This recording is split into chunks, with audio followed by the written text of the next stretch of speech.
গরম পানিতে লতিগুলো সিদ্ধ করার জন্য বসিয়ে দিয়েছি।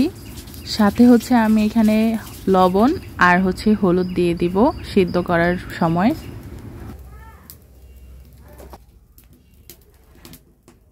লতিগুলো এভাবে গরম পানিতে ভাপ দিয়ে নিলে গলাও চুলকাবে না আর লতিগুলো তাড়াতাড়ি সিদ্ধ হয়ে যাবে। তো আপনারা চেষ্টা করবেন যখন লতি রান্না করবেন তখন এইভাবে গরম পানি দিয়ে লতিগুলোকে হালকা একটু ভাপ দিয়ে নেওয়ার জন্য, তাহলে গলা আর চুলকাবে না আর খেতেও ভালো লাগবে।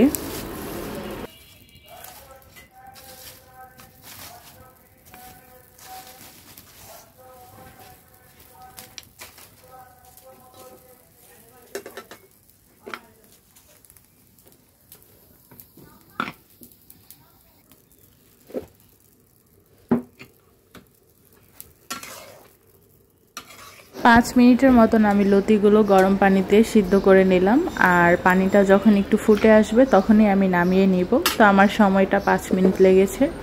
আপনাদের চুলার আঁচ অনুযায়ী আপনাদের সময় লাগতে পারে। তো এই পর্যায়ে হচ্ছে আমি লতিগুলো নামিয়ে ফেলবো। করুম না কি জানি কই এখন কোনো কিছু কেনাকাটা করুম না, পরে আইয়া ডাল দিছে না। লতি রান্না করার জন্য এখানে হচ্ছে আমি পরিমাণ মতন রসুন কুচি আর পেঁয়াজ কুচি আর হচ্ছে কাঁচামরিচ কুচি ব্যবহার করব।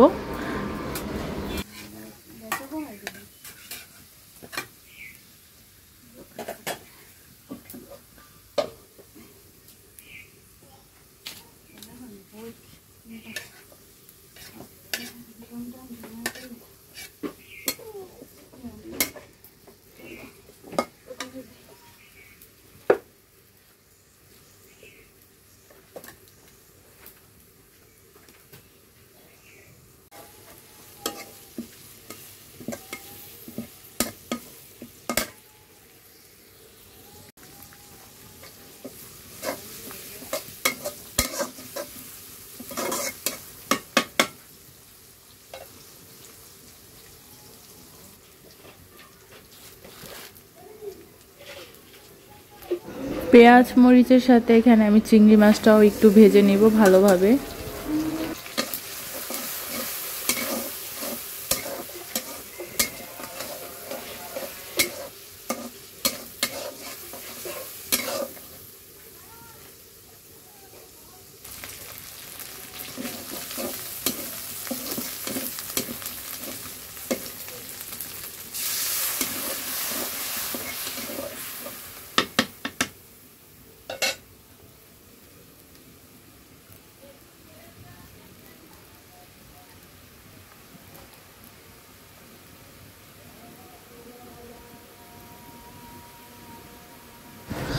এখন আমি এখানে আদা রসুন বাটা, লবণ, হলুদের গুঁড়ো, মরিচের গুঁড়ো আর ধনিয়ার ফাঁকি এগুলো দিয়ে ভালোভাবে মশলাটাকে কষিয়ে নিব।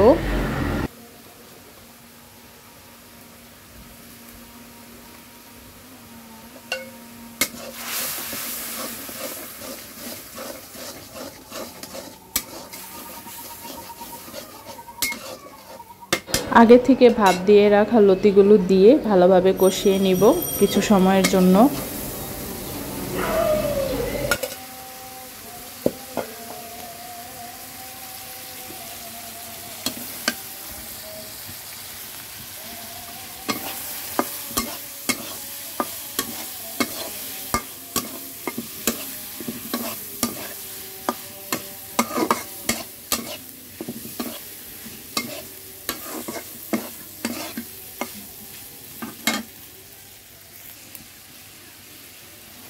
লতিগুলো সিদ্ধ হওয়ার জন্য অল্প পরিমাণে পানি ব্যবহার করব আর ঢাকনা দিয়ে ঢেকে কিছুক্ষণ অপেক্ষা করব।